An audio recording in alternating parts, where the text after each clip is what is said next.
Hello friends, इस video में हम जानेंगे अंडरस्टैंडिंग ग्लोबलाइजेशन का। जिन स्टूडेंटों के पास पेपर है दिल्ली यूनिवर्सिटी के BA program 6 semester political science discipline का ये पेपर है पॉलिटिकल साइंस में, तो उसी को ही हम समझने वाले हैं कि ये पेपर जो है हमारा क्वेश्चन पेपर ये 23 मई 2022 का रेगुलर स्टूडेंटों का हुआ क्वेश्चन पेपर है। तो इसके हम आंसर फॉर्मेट पर भी बात करेंगे कि किस तरह से आपको आंसर लिखने हैं। अपने आंसर लिखने का इस तरह से बताया जा रहा है कि भाई आप इस क्वेश्चन पेपर को देखो तो आप इससे फैमिलियर हो जाओ कि हाँ भाई इसमें हमें ये पॉइंट लिखने हैं। ठीक है, तो इससे आपको ये भी समझ में आ जाएगा कि आपका क्वेश्चंस का पैटर्न किस प्रकार से है, किस प्रकार का लेवल है। और ये मैंने आपको बता दिया है, ये हमारा जो 23 मई 2022 का ये क्वेश्चन पेपर है, ठीक है, रेगुलर स्टूडेंटों का। और जो आपकी आने वाले एग्जाम होंगे अंडरस्टैंडिंग ग्लोबलाइजेशन का जिनके पास पेपर है उसके लिए काफ़ी आपका हेल्पफुल रहेगा। तो चलिए शुरू करते हैं। और देखिएगा इसका यूनिक पेपर कोड 6232 7601 यहाँ पर लिखा हुआ है। और 6 semester BA program political science understanding globalization, ठीक है। और 75 मार्क्स का है और 3 घंटे मिले हैं। और इसमें 3.5 घंटे मिले हैं वैसे तो कोविड के कारण हमें। और ये 100 नंबर का आएगा एसओल वाले स्टूडेंटों का, ठीक है, 100% रहता है उनका। और कोई 4% करने ही अच्छी बात है डिसिप्लिन में इन्होंने। और हर क्वेश्चन में इंटरनल चॉइस नहीं दी है, बहुत अच्छी बात करी है, क्योंकि हर क्वेश्चन में अगर इंटरनल चॉइस आ जाती है तो वो गड़बड़ हो जाती है। इन्होंने मतलब कि क्रम से क्वेश्चन दे दिए हैं और जिनमें से हमें कोई 4 करने हैं। और देखिएगा पहला क्वेश्चन है कि वैश्वीकरण से आप क्या समझते हैं और वैश्वीकरण के राजनीतिक, सांस्कृतिक और तकनीकी आयाम पर व्याख्या करें। तो वैश्वीकरण क्या है, सबसे पहले परिभाषा लिख दीजिए, विद्वानों के अकॉर्डिंग लिख दीजिए। और ये वैश्वीकरण सिंपल शब्दों में क्या है कि किसी वस्तु, पूंजी, श्रम या विचार या बौद्धिक संपदा का एक देश से दूसरे देश के बीच जो मुक्त प्रवाह है वही वैश्वीकरण है। एंथनी गिडेंस से एक हुए हैं विद्वान, तो उनके अनुसार क्या परिभाषा है, वो कहते हैं कि ग्लोबलाइजेशन जो है विश्वव्यापी संबंधों के प्रबलीकरण से है, उसका संबंध वैश्वीकरण का विश्वव्यापी संबंधों के प्रबलीकरण से, तो ये उस पर ज़्यादा बल देते हैं। और दूसरे हैं रॉबर्टसन, लेकिन एंथनी गिडेंस ने यह भी कहा है कि जो दूर के प्रदेश हैं उन्हें उस तरह से जोड़ देती है, जो मतलब कि ये उस तरह से कह रहे हैं कि कनेक्टिविटी पर ज़्यादा बल दे रहे हैं कि अगर किसी दूसरे देश में कहीं किसी क्षेत्र की कोई घटना हुई है तो उसका असर जो है दूर मीलों तक देखने के लिए मिलता है, उनकी व्यवस्थाओं का असर, उन घटनाओं का असर। तो वो एंथनी गिडेंस इस बात पर भी बल दे रहे हैं। रॉबर्टसन के ऊपर भी इनकी अवधारणा है। रॉबर्टसन कहते हैं कि वैश्वीकरण जो है विश्व एकीकरण की चेतना के प्रबलीकरण से संबंधित अवधारणा है। तो यही मतलब कि आपको ना विद्वानों के अकॉर्डिंग क्या किसका कहना, आप अपने अकॉर्डिंग भी ढाल सकते हो जो भी आपको विद्वान पता हो। अब इसमें देखिएगा पूछा वैश्वीकरण के राजनीतिक आयाम, तो राजनीतिक में वही होता है जो संस्थाएं हैं, अंतर्राष्ट्रीय संस्थाएं और कंपनियां हैं, एमएनसी, टीएमसी, उनका राज्यों पर किस प्रकार से प्रभाव पड़ रहा है, राज्यों पर प्रभाव किस प्रकार से पड़ रहा है, वो राजनीतिक आयाम के अंदर आएगा। संप्रभुता के अंदर बदलाव आए हैं, संप्रभुता में कटौती हुई है, कमी आ रही है शक्ति में राज्य की, वो आएगा। कल्याणकारी राज्य की अवधारणा अब खत्म हो गई है, उसका स्थान अब किसने ले लिया, मार्केट ने। इकोनॉमिक मतलब कि केवल इकोनॉमिक बेनिफिट होना चाहिए, उसका स्थान कल्याण वेलफेयर स्टेट का स्थान इसने ले लिया है, मार्केट ने। तो वो सारी चीज आपको राजनीतिक जो आपका आयाम है उसके अंदर लिखना है। वहीं बात करें इसका देखिएगा सांस्कृतिक आयाम, सांस्कृतिक आयाम की लाइफ स्टाइल में काफ़ी ज़्यादा चेंजेस आ रहे हैं, हम क्या खाते हैं, क्या देखते हैं, पहनते हैं, सोचते हैं। देखने में देखिएगा जो सिनेमा जगत है, जो वीडियोस होती हैं वो हम क्या देखते हैं, पहनने में वही है जो हमारा पहनावा है। जैसे आपने देखा होगा पहले जैसे खादी जीन्स है, तो खादी जीन्स के ऊपर हम वो खादी कुर्ता पहन रहे हैं, तो वो कहीं ना कहीं जो नीली जीन्स का उदाहरण है वो हमारा ग्लोबलाइजेशन का है।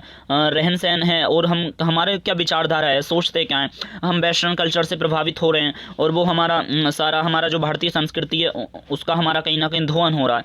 और इसके अंदर ना एक हमारा पॉइंट है मैकडोनाल्डीकरण, तो देखिएगा मैकडोनाल्डीकरण जरूर लिखना सांस्कृतिक आयाम के अंदर। ये क्या होता है इसे आप समझ लेना। मैं बता दूं तो मैकडोनाल्डीकरण उसे कहते हैं कि अमेरिकी संस्कृति में रंगना, मैकडोनाल्डीकरण कहलाता है।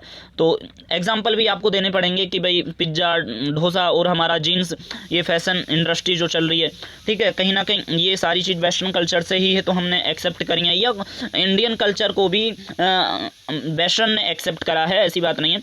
लेकिन हाँ ये जरूर है कि देखिएगा दमन जरूर हो रहा है हर किसी प्रकार की संस्कृति का, और भारत से जैसी संस्कृति का तो काफ़ी ज़्यादा दमन हो रहा है ग्लोबलाइजेशन के चलते। तो देखिएगा किसी भी चीज़ के पॉजिटिव और नेगेटिव इम्पैक्ट हो सकते हैं, लेकिन वो आपको अपने अनुसार लिखना है। और इसमें देखिएगा आया है तकनीकी आयाम। तकनीकी आयाम में क्या आएगा कि देखिएगा आविष्कार हुए टेलीग्राफ का, टेलीफोन का, ठीक है, तो उसके कारण रेडियो का हुआ, छापे खाने का आविष्कार हुआ, जिसके कारण क्या हुआ, डिजिटल क्रांति आई। तो वो तकनीकी वैश्वीकरण के अंदर आपको लिखना पड़ेगा। देखिएगा सूचनाओं का भंडार हमको उससे ही तो मिल पाता है, अगर हमें कहीं किताब में तो एक हम यूँ कहें एक निश्चित और सीमित जानकारी मिलती है, लेकिन वही चीज़ अगर हम यूँ कहें कि हमें इंटरनेट की बदौलत पता लग रही है तो हमें बहुत बृहद रूप से पता लग सकती है। सूचनाओं का भंडार बहुत ज़्यादा है, हमें इन्फॉर्मेशन बहुत अच्छी तरह मिल जाती है और अच्छी जानकारी भी मिल जाती है। और देखिएगा कंप्यूटर सॉफ्टवेयर इतने हाई फाई डेवलप हो रहे हैं दुनिया के अंदर, उनका बहुत बड़ा योगदान है, चाहे वो फिर कुछ भी चीज़ हो। अब देखिएगा महामारी का ही काल था, महामारी पूरी देश से पूरी दुनिया में तालाबंदी हो रखी थी, तो पूरी दुनिया तकनीकी से ही तो चल रही थी। ठीक है, कनेक्टिविटी काफ़ी ज़्यादा मजबूत हुई है तकनीकी के तौर पे। जब आप लिखोगे कनेक्टिविटी, ठीक है, जो आपसी संबंध हैं, एक देश का दूसरे देश से कनेक्शन है। अब आप ये ले लीजिए, टेलीग्राम है, व्हाट्सअप है, ईमेल है, ये सारा क्या है, फेसबुक है, ठीक है, ट्विटर है, ये सारा कहीं ना कहीं सोशल मीडिया वही तो है, कनेक्टिविटी तो है, तकनीकी आयाम के अंदर आएगा। ठीक है, तो ये सारा कुछ आपको इसके अंदर लिखना है। अगला क्वेश्चन है, देखिएगा विश्व बैंक की भूमिका के विशेष संदर्भ में उत्तर दक्षिण विवाद पर बहस की व्याख्या कीजिए। तो देखिएगा काफ़ी शानदार क्वेश्चन है। हो सकता है स्टार्टिंग में आपको ऐसा लग रहा हो कि वर्ल्ड बैंक किस तरह से इन्होंने पूछ लिया है, क्योंकि वर्ल्ड बैंक जो है ना, सिलेबस में इस तरह से हिस्सा नहीं लिख रखा है। जैसे वर्ल्ड बैंक हो गया, G77 हो गया, जो आप सिलेबस देखोगे उसके अंदर इस तरह से नहीं है। आपको अगर सिलेबस नहीं पता है और तो उसके लिए हमने वीडियो बना रखी है पहले से ही, और इस वीडियो के डिस्क्रिप्शन को आप चेक कर लेना, ठीक है, वो आपको मिल जाएगी वीडियो सिलेबस की। तो देखिएगा इसमें पूछा है वर्ल्ड बैंक की भूमिका में विशेष संदर्भ में उत्तर दक्षिण विवाद क्या है।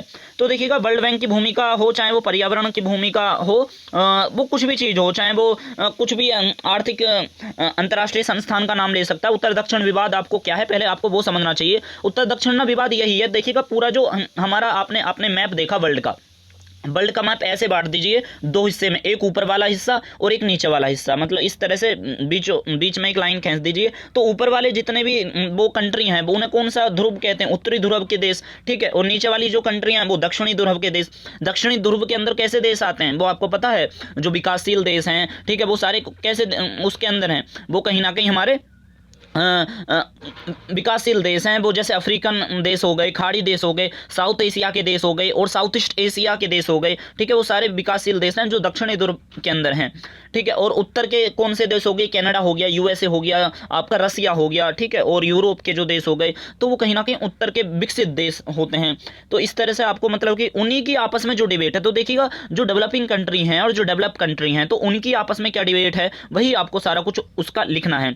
कि देखिएगा आपको बता दें, उत्तर दक्षिण संवाद को आप ऐसे समझिए, फिर एक दक्षिण दक्षिण संवाद भी है, दक्षिण दक्षिण संवाद भी मैं आपको बता दूंगा यहाँ पर।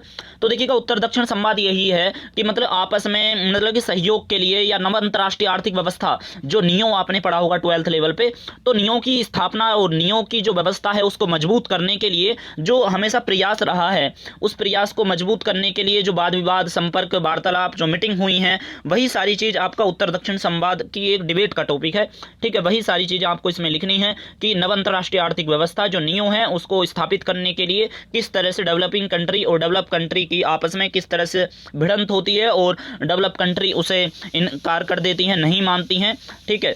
वो यही है, वो आपने ग्लोबलाइजेशन के अंदर भी पढ़ा होगा। अब इसके अंदर जो उत्तर दक्षिण संवाद की बात आती है, तो उसमें प्रमुख जो प्रयास हुए वो पेरिस वार्ता हुई थी 1975, ब्रांट आयोग 1977, और यूएनजीए का एक स्पेशल मीटिंग थी यूएनजीए की, वो 25 अगस्त 1988 की। कानकुन सम्मेलन, कानकुन ये मैक्सिको में पड़ता है, जिसके अंदर 14 डेवलपिंग कंट्री और 8 डेवलप कंट्री ने हिस्सेदारी ली थी। न्यूयॉर्क सम्मेलन जो हुआ था 1983 में, इसमें काफ़ी सारे नेता शामिल हुए थे, इंदिरा गांधी भी इसमें शामिल हुई थी। और गेट समझौता हो गया, ठीक है। डब्ल्यूटीओ के अंदर जितने सारे समझौते हैं, डब्ल्यूटीओ के अंदर देखिएगा सब्सिडी का इतना बड़ा मामला है। सब्सिडी आपने पढ़े होंगे, बॉक्स, ग्रीन बॉक्स, ठीक है, और एम्बर बॉक्स और आपका ब्लू बॉक्स, तो इन सभी के बारे में भी आपको बताना होगा। पृथ्वी सम्मेलन, ये पृथ्वी सम्मेलन खैर ये वर्ल्ड बैंक के तौर पर आपको नहीं लिखना है, क्योंकि वर्ल्ड बैंक पे यहाँ पर आपका क्वेश्चन पूछ रहा है ना।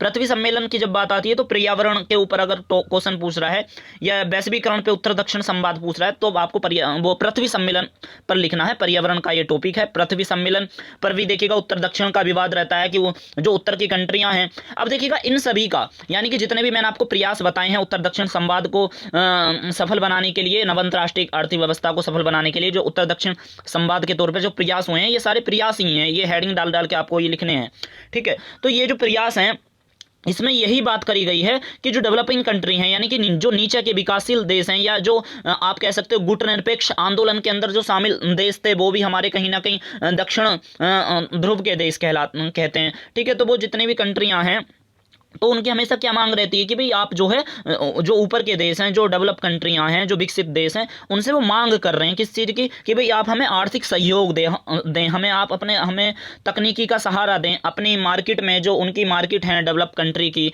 जो उत्तरी देशों की कंट्रियां वो उसमें मार्केट है, उसमें हम अपना जो माल है उसे बेचने का अपना स्थान दो। तो उसी की आपस में डिमांड उठाते हैं। वही कहीं ना कहीं उत्तर दक्षिण संवाद की एक बहस है। अब देखिएगा उत्तर दक्षिण संवाद जब सफल नहीं हो पाया, ना ही वो अभी तक पूरी तरह से सफल हुआ है, क्योंकि नव अंतर्राष्ट्रीय आर्थिक व्यवस्था निष्कर्ष के तौर पे देखें तो अभी तक बिल्कुल भी सफल नहीं हुआ है, और इसका कोई तरह से ऐसा निष्कर्ष, ठोस निष्कर्ष नहीं निकला है कि उत्तर दक्षिण जो संवाद है वो उत्तर दक्षिण देशों का आपस में बहुत ज्यादा सहयोग स्थापित हो गया हो, ऐसा कुछ भी नहीं हुआ है। तो देखिएगा इन देशों ने फिर क्या करा, जो दक्षिण वाले देश थे उन्होंने ये देख के कि भाई उत्तर वाले देश तो हमारा सहयोग नहीं कर रहे हैं, तो क्यों ना हमें ऐसे कर लेना चाहिए कि जो दक्षिण दक्षिण के देश हैं, यानी कि देखिएगा जैसे लैटिन अमेरिका और अफ्रीकन कंट्रियां हैं और साउथ एशिया और साउथ ईस्ट एशिया की कंट्रियां हैं, वो सारी मिलकर आपस में सहयोग करें। ठीक है, जैसे आपने देखा होगा ये काफ़ी ग्रुप बना रखे हैं इन्होंने, जैसे ग्रुप 77, G15 आपने नाम सुना होगा। ठीक है, और ये जितने भी इनके सम्मेलन होते हैं, दक्षिण आयोग, आसियान, सार्क, बिम्स्टेक वो खाड़ी जो है बंगाल की खाड़ी उस पर आधारित नाम है, अंकटाड। ठीक है, ये सारे जो हैं ग्रुप 77, नॉन अलाइनमेंट मूवमेंट इसमें बहुत बड़ा योग है, आसियान, ठीक है, उसका ज़्यादा योगदान है। तो ये सारी चीज़ जो है दक्षिण दक्षिण सहयोग के अंदर है कि दक्षिण क्योंकि उत्तर वाले हमारा साथ नहीं दे रहे, तो हम आपस में ही एकता समरसता के साथ अपना सहयोग स्थापित कर वो दक्षिण दक्षिण संवाद के अंदर आएगा। ठीक है, तो ये मैंने देखिएगा बहुत अच्छी तरह से बता दिया है, लेकिन आपको ये ध्यान रखना वो किसकी भूमिका के तौर पे आपसे पूछ रहा है, विश्व बैंक की भूमिका पर मतलब कि पूछ रहा है, तो आपको जो है वो वाला पॉइंट नहीं लिखना है जो पृथ्वी सम्मेलन जो हुए हैं उत्तर दक्षिण की तर्ज पे। ठीक है, तो वो आपको उससे बचना है, क्योंकि वो पर्यावरण वाला टॉपिक आएगा या वैश्वीकरण पे आएगा, तब आप लिख देना। ठीक है, अगर आप समझ पा रहे हो तो आपको भाई ये चीज़ लिखनी पड़ेंगी उसके अंदर, क्योंकि जिनने नहीं पढ़ा है तो हो सकता है उन्हें थोड़ा लग रहा हो कि यार ये भी ऐसे ऐसे पेपर हमारे वो ऐसे ऐसे क्वेश्चन हमारे इस पेपर में आए हैं।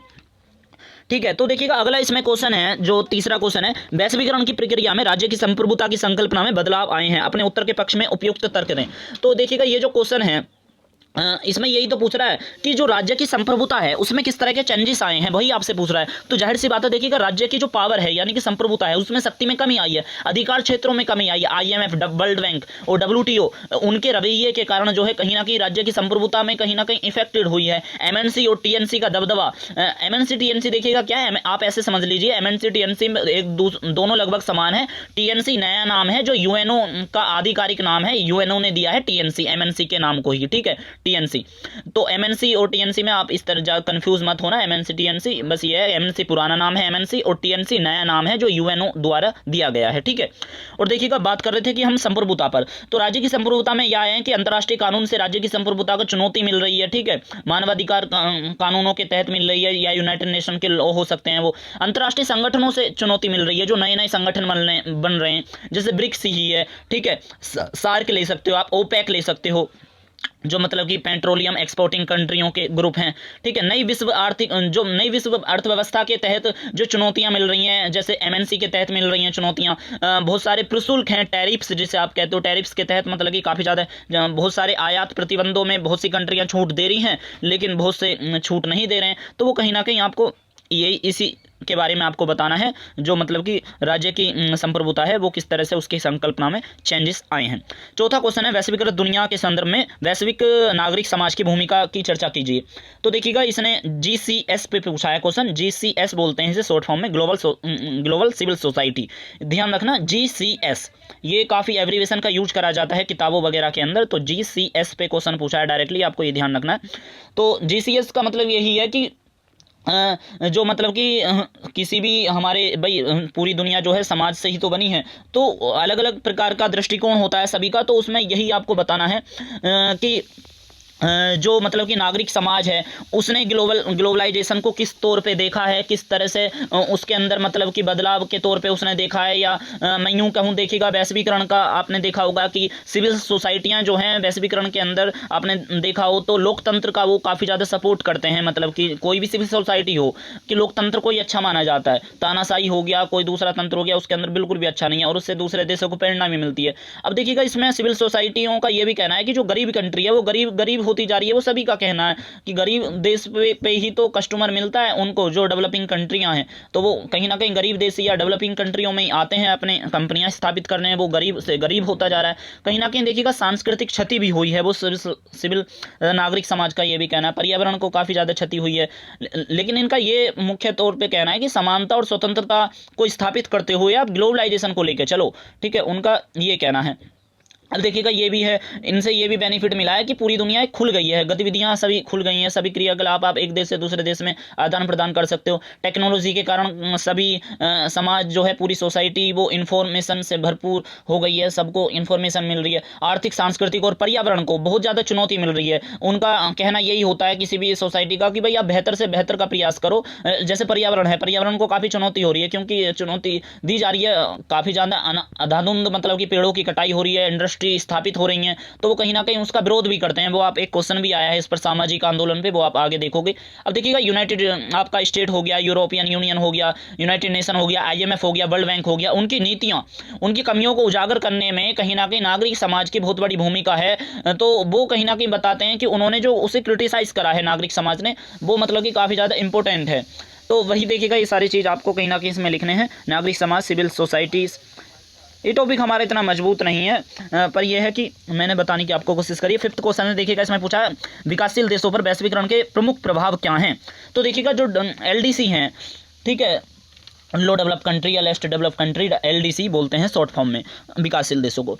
तो जो विकासशील देश हैं उसका वैश्वीकरण पे किस प्रकार से प्रभाव रहा है, वही आपको इसमें बताना है। LDC पे देखिएगा इम्पैक्ट ना ये ज़्यादा पड़ा है मेरे हिसाब से कि जो अधिक अवसर मिले हैं LDCओ को, मतलब कि जो डेवलप कंट्री हैं उन्हें ना ज़्यादा अवसर ज़रूर मिले हैं। अवसर का मतलब ऐसे कि उन्हें अपॉर्चुनिटी बहुत ज़्यादा मिल गई हैं। अपॉर्चुनिटी कि भाई वो एक देश से अपने दूसरे देशों में भी जाके व्यापार कर सकते हैं। तो वो LDC जो है, जो विकासशील कंट्रियाँ हैं, कहीं ना कहीं उन्हें बहुत ज़्यादा अपॉर्चुनिटी मिल गई हैं वैश्वीकरण की बदौलत, ठीक है।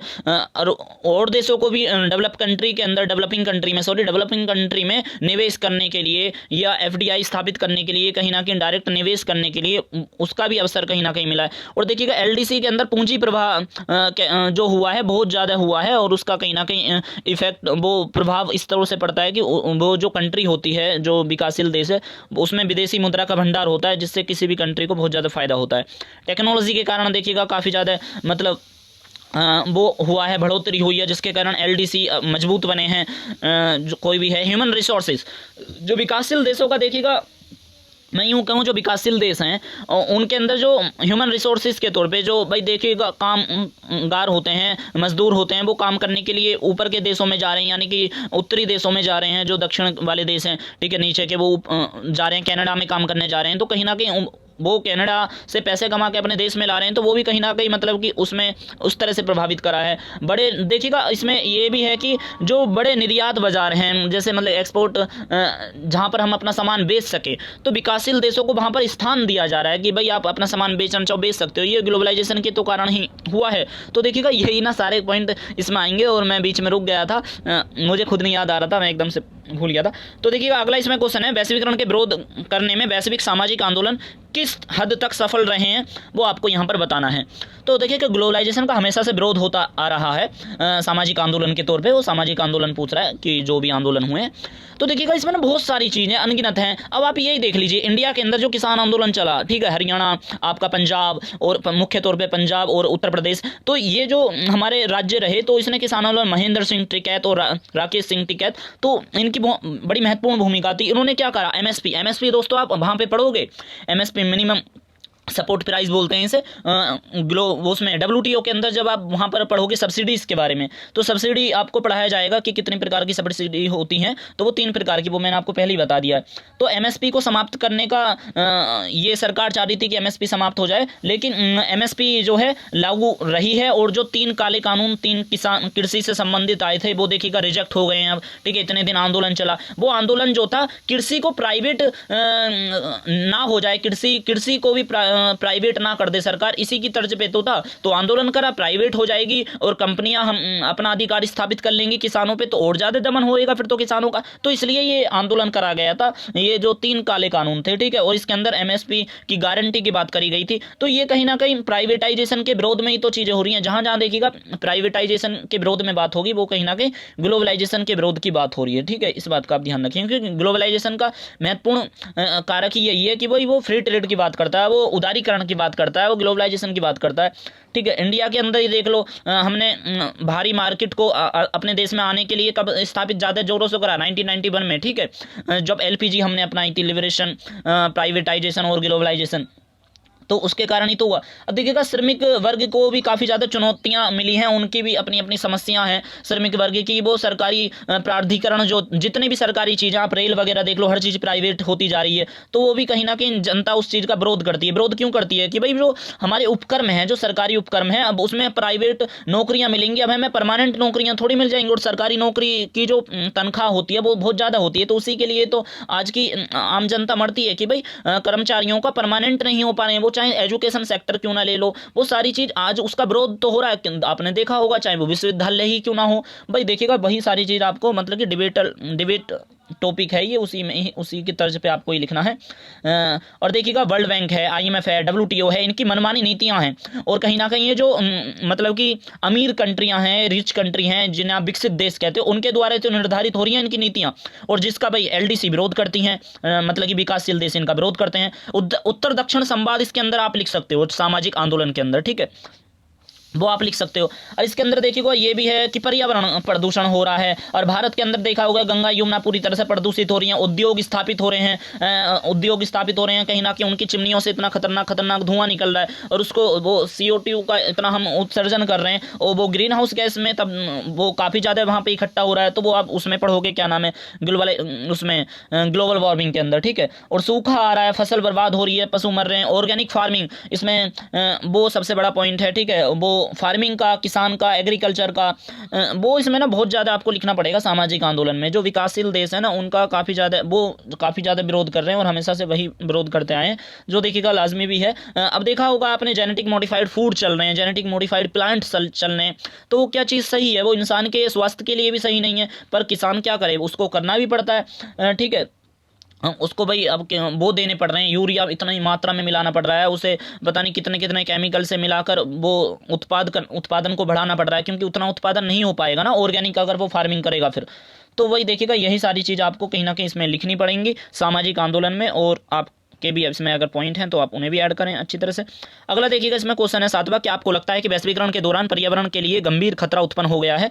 तो देखिएगा, ये पर्यावरण का जो क्वेश्चन है ये आता ही आता है, पर्यावरण का आ जाए, या क्वेश्चन ऐसे भी आ जाता है कि गरीबी असमानता पर भी क्वेश्चन आ जाता है, ठीक है, उसको और ज़्यादा मतलब कि गरीब होते जा रहे हैं, उस पर भी क्वेश्चन आता है। तो ये देखिएगा, पर्यावरण का क्वेश्चन ना बहुत ही आपस में सारी चीज़ें मिली जुली हैं। पर्यावरण पे मैंने आपको बताया था, उत्तर दक्षिण संवाद पे बता रहा था, पृथ्वी सम्मेलन, ठीक है, तो उसमें भी आपस में उनकी डिबेट है। खैर, ये तो क्वेश्चन पूछ रहा है कि वैश्वीकरण के दौरान पर्यावरण के लिए गंभीर खतरा उत्पन्न हो गया, वही आपको बताना है।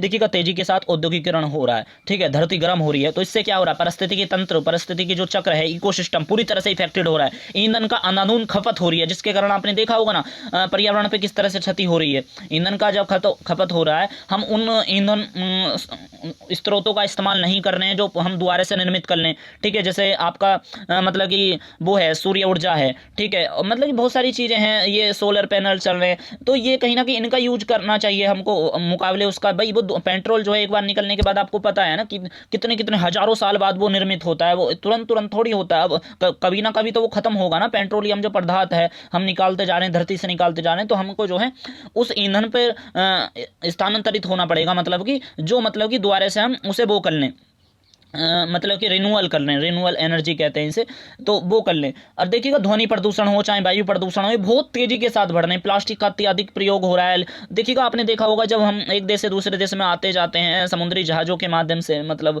वो जो सामान एक्सपोर्ट इम्पोर्ट होता है बहुत ज़्यादा मात्रा में, उनसे हो जाता है। तो जैसे तेल आता है, तो तेल के कंटेनर जो होते हैं वो लीक हो जाते हैं, वो इतनी बड़ी मात्रा में लीक होते हैं जिसका असर पूरे इकोसिस्टम पे पड़ता है, समुद्री जीवों पे पड़ता है। वो काफ़ी बड़ा पॉइंट अपने आप में, बहुत वो डिबेटेबल टॉपिक ठीक है। और वो अब देखो क्या है उसका, वो था पोलैंड का, मतलब कि पोलैंड से निकला हुआ, अब वो बह गया, मतलब कि उसका तेल मतलब कि मान के चलो कहीं और, तो वो देश कहेगा आपसे आपने क्यों बहाया, और उसका असर दोस्तों बहुत बुरा पड़ता है, क्योंकि सब जितने भी मतलब कि समुद्री जीव हैं उनका पूरी तरह से वो हो जाता है, उससे बहुत दिक्कत होती है। तो ये लीकेज कंटेनर का जो टॉपिक है लेटेस्ट में काफ़ी ज़्यादा चल रहा है।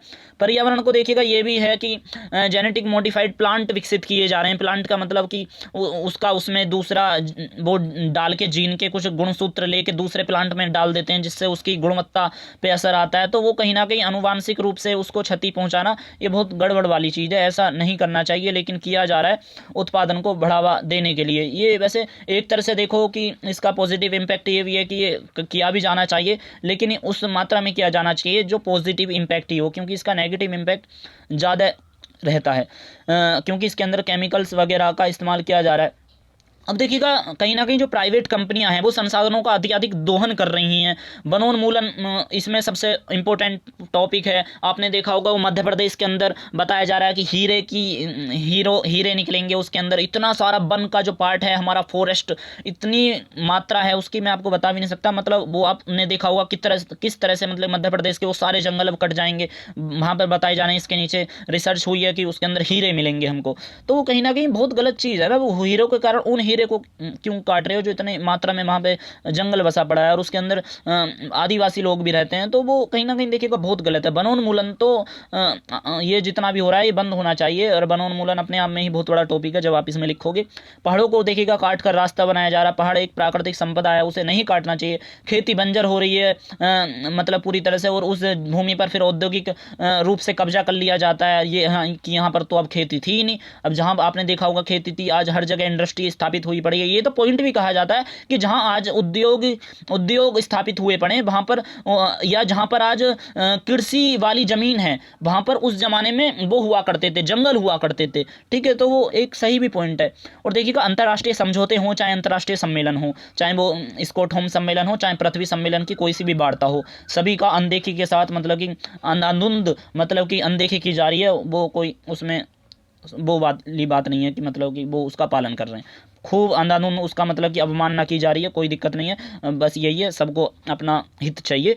अब देखिएगा अगला क्वेश्चन है इसमें ग्लोबल वार्मिंग भी देखिएगा इसी से जुड़ा हुआ टॉपिक है।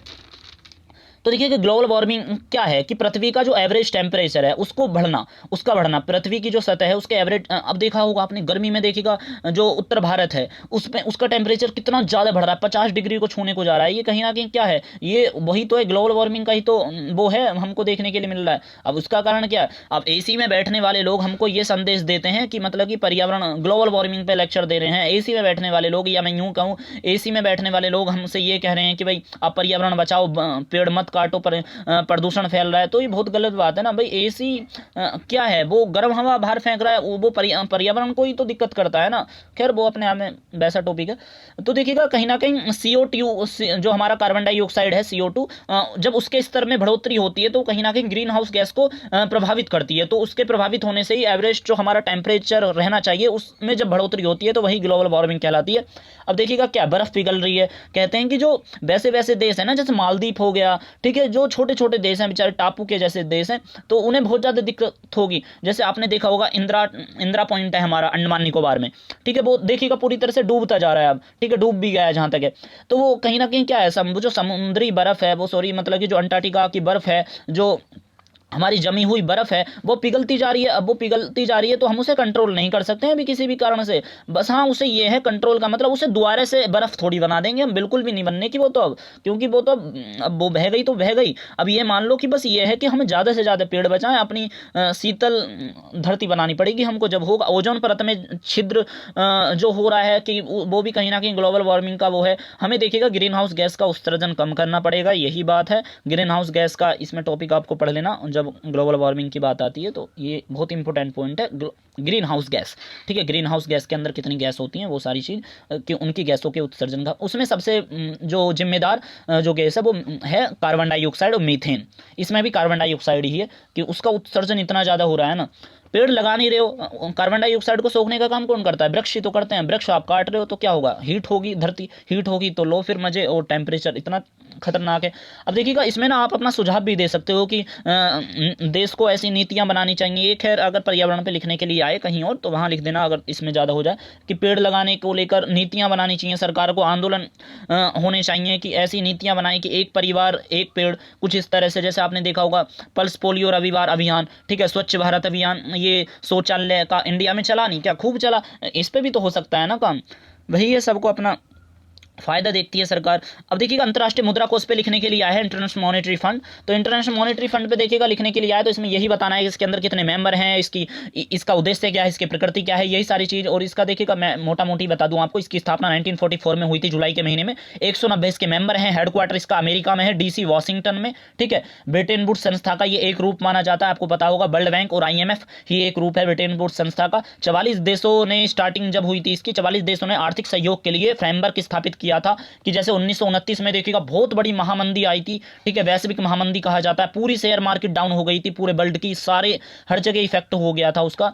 तो ऐसी महामंदी से बचने के लिए किस तरह से हम सहयोग कर सकते हैं आपस में, तो वो कहीं ना कहीं इसकी लिए ही स्थापित हुआ था फिर हमारा IMF, ठीक है। तो वैश्विक स्तर पर देखिएगा आर्थिक स्थिति बनाए रखना, निगरानी मंच है IMF के अंदर एक, ठीक है, निगरानी प्राधिकरण है जो हमारी मतलब निगरानी रखता है हर देश की, तो दृष्टि रखता है। और सदस्य देशों को आर्थिक सहायता ऋण के रूप में मुहैया कराना, तकनीकी सहायता भी देता है, इस बात का ध्यान रखना, ये आर्थिक सहायता के साथ साथ, ठीक है। आर्थिक सुरक्षा, आर्थिक प्रोग्रेस होना किसी भी देश का, निर्धनता का अगर पॉइंट है तो वहाँ पर भी आपको लिखना पड़ेगा कि गरीबी को दूर करने के लिए प्रयास भी करता है, रोजगार को, पूर्ण रोजगार की ये बात करता है, उस पर भी बात करता है। और देखिएगा जो इंटरनेशनल ट्रेड है, अंतर्राष्ट्रीय व्यापार है, उसको सुविधाजनक सुगम बनाने के लिए भी ये हमेशा अपना कार्य करता रहता है, अन्य एजेंसियों के साथ मिलके, अन्य ऑर्गेनाइजेशन के साथ मिलके, जैसे आपका वर्ल्ड बैंक वो हो गया, WTO हो गया, उसके साथ मिलके, ठीक है। तो इसमें देखिएगा ये आर्थिक सुझाव भी देता है, अगर कोई देश का मतलब कि अर्थव्यवस्था चरमरा जा रही है तो उस स्थिति में देखिएगा, आपने देखा होगा सोवियत संघ रूस का जब विघटन हो गया था तो रसिया को किस तरह से एडवाइस दी गई थी कि आप जो है प्राइवेटाइजेशन करो, तो वही सारी चीज़ आपको इसमें लिखनी है। वैश्वीकरण के आर्थिक आयाम आए हैं, टिप्पणी वाला क्वेश्चन है ये वैसे, ठीक है, ये 5वां क्वेश्चन टिप्पणी वाला है, मैं बताना ही भूल गया। वैश्वीकरण के आर्थिक आयाम में आपको क्या लिखना है कि वर्ल्ड बैंक हो गया, WTO हो गया, IMF हो गया, इनकी नीतियां ये ग्लोबलाइजेशन को किस तरह से प्रभावित कर रही हैं, वही सारी चीज़, या इनकी नीतियां किस तरह से मतलब कि हेल्पफुल भी हैं, तो वो सारी चीज़ आपको इनके बारे में लिखनी है। वीजा नीति आर्थिक आयाम के अंदर आएगा, ठीक है, वीजा नीति को सख्त बनाते जा रहे हैं। आपने देखा होगा ब्रिटेन के अंदर क्या है, जो स्टूडेंटों के लिए, या भारत पता है पहले आसान जो वीज़ा बनाने की जो लिस्ट थी ब्रिटेन के अंदर, यूनाइटेड किंगडम की बात कर रहे हैं हम, ठीक है, तो ब्रिटेन में जो था आसानी से वीजा बन जाए हमारा ब्रिटेन के लिए, उसमें उस लिस्ट में था भारत का नाम, लेकिन अब उस लिस्ट से आसान वीजे से हमारी लिस्ट से नाम हटा दिया है इंडिया का। तो ये क्यों करते जा रहे हैं, जिससे जो वैसे देश हैं विकासशील देश, वो हमारे देश के आके हमारे संसाधनों का दोहन ना करें, सब कंट्री ये चाह रही है। तो वीजा नीति कहीं ना कहीं ये उससे भाई बहुत ज़्यादा इफेक्ट होता है, व्यापार में बढ़ोतरी हो रही है, प्रशुल्कों में कमी आई है। देखिएगा आपने देखा होगा आयात प्रतिबंधों को कहीं ना कहीं बढ़ोतरी भी बहुत सारे देश करते रहते हैं, वो छोटे मोटे करते रहते हैं अपनी घटनाओं का अंजाम, लेकिन कमी हमें देखने के लिए मिली है टैरिफ्स, जो आपने पढ़ा होगा WTO के अंदर। FDI को बढ़ावा मिलता है इससे देश को, जिससे विदेशी मुद्रा भंडार में बढ़ोतरी होती है। विदेशी मुद्रा भंडार जिस देश का बढ़ता है तो जाहिर सी बात है उसका जो करेंसी रेट है उतना डेवलप होता है। पूंजी प्रवाह में वो हुआ है। देखिएगा आर्थिक जो पहलू है ना वैश्वीकरण का, बहुत ही ज़्यादा इंपॉर्टेंट है, इसकी बदौलत ही कई तो विद्वानों ने वैश्वीकरण को आर्थिक संकल्पना के तौर पर ही देखा है। संयुक्त राष्ट्र महासभा पे देखिएगा लिखने के लिए आया है UNGA, ठीक है। UNGA बहुत ही स्टार्टिंग की मतलब कि वो है अंग यूनाइटेड नेशन का। तो देखिएगा UNGA की फर्स्ट मीटिंग कब हुई, लेटेस्ट मीटिंग कब हुई, वो आपको देखिएगा बताना पड़ेगा, ठीक है। फर्स्ट मीटिंग कब हुई और लेटेस्ट मीटिंग कब हुई, इसमें ये बता दीजिए। और देखिएगा इसकी मीटिंग्स कब होती हैं तो वो आपको पता होना चाहिए। देखिएगा बता देता हूँ, सितंबर के तीसरे मंगलवार से शुरू होती है इसकी मीटिंग, हर साल होती है, मतलब कि बैठक या सम्मेलन कह लो, मीटिंग कह रहा हूँ, ठीक है। सितंबर के तीसरे मंगलवार से शुरू होकर ये प्राय कब तक चलती है, ये मिड दिसंबर तक चलती है, जो लगभग क्रिसमस तक जाती है, ठीक है। क्रिसमस का त्यौहार होता है ना, उस तक जाती है ये इसकी जो बैठकें होती हैं जनरल असेंबली की। इसके देखिएगा सभी सदस्य इसके ही सदस्य रहते हैं जो यूनाइटेड नेशन के सदस्य हैं। कितने हैं, 193। और 193वां सदस्य देश कौन सा है, कब जुड़ा, वो आप कमेंट बॉक्स में लिख के बताएं अगर किसी को पता है तो। इसे देखिएगा लघु संसद कहा जाता है विश्व की। और ये देखिएगा इसके अंदर ये बता दूं कि इसके अंदर ना जैसे मेंबर जाते हैं, मीटिंग वगैरह बैठकें होती हैं, तो 5 सदस्य कोई भी देश अपना भेज सकता है, इसके अंदर बैठते हैं। आपने देखा भी होगा टीवीओं में 5 मतलब कि वो रहती हैं कुर्सियाँ, जो रहती हैं वो 5 रहती हैं, लेकिन वोट केवल 1 का काउंट रहता है। है वहाँ पे, ठीक है, काउंटेबल एक ही होता है वोट। और देखिएगा इसका जो कार्य है वो क्या है, शांति सुरक्षा के मुद्दे पर बातचीत करना और न्यू मेंबर को ऐड करना या हटाने पर बातचीत करनी है, बजट निर्धारण करना, ये इसके प्रमुख कार्य हैं। लेकिन देखिएगा आपको बता दें, इन सभी कार्यों को अंजाम देने के लिए या इन पर निर्णय लेने के लिए जनरल असेंबली के 2/3 बहुमत की जरूरत होती है। ये विशेष सत्र भी बुलाता है, जो आपने उत्तर दक्षिण संवाद के अंदर भी पढ़ा होगा, एक प्रयास विशेष सत्र का, ठीक है, जो 1980 के दौरान हुआ था लगभग। और देखिएगा वो जनरल असेंबली विशेष सत्र तभी बुलाता है जब वो सुरक्षा परिषद की सिफारिश के आधार पर ही।